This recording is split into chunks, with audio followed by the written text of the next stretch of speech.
la société civile, les citoyens se sentant de moins en moins concernés par les questions politiques nationales, européennes, bon, eh bien, évidemment qu'elles ont besoin de se sentir concernées par ce qui se passe de manière plus proche d'elles, quoi.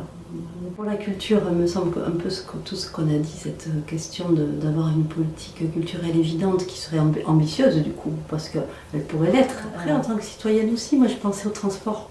Ça me semble, et puis la transition écologique qui va avec aussi la question du transport, ça me semble aussi évident. Alors, le transport, on est dans un territoire où même on en a tous l'expérience, même si on n'est pas très loin du centre urbain, nos enfants, quand ils ont l'âge d'aller au collège ou au lycée, se lèvent 1h30 avant l'heure du collège et du lycée, ou voire 2 heures avant, pour pouvoir prendre le moindre bus. Et c'est encore plus vrai quand on... Je pense à ça parce que peut-être que comment dire, la critique à ce qu'on est en train de dire là, ça serait dire oui mais le pays va être c'est un pays fermé, ça va être un territoire fermé. Et c'est exactement le contraire. Par exemple, si on veut, et je sais que c'est le cas à la Bastide Clérance, qu'ils essaient ils ont des maisons ouvertes, ils essaient de recevoir des familles de réfugiés ou de familles en voie des demandeurs d'asile en voie d'asile en fait.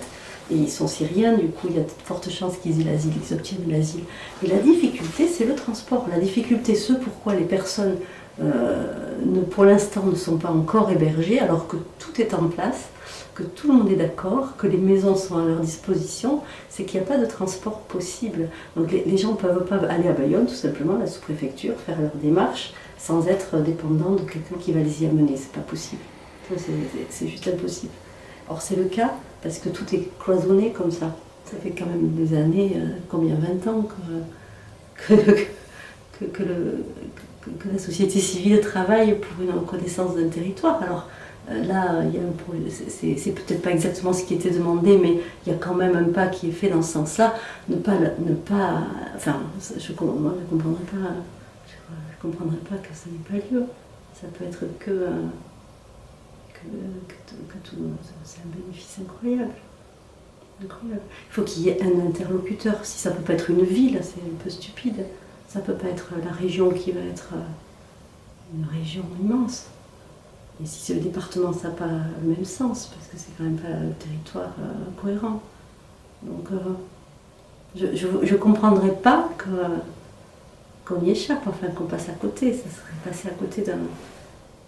Je sais pas si ça s'est déjà produit, que quelque chose d'aussi proche de ce qu'on souhaite soit proposé.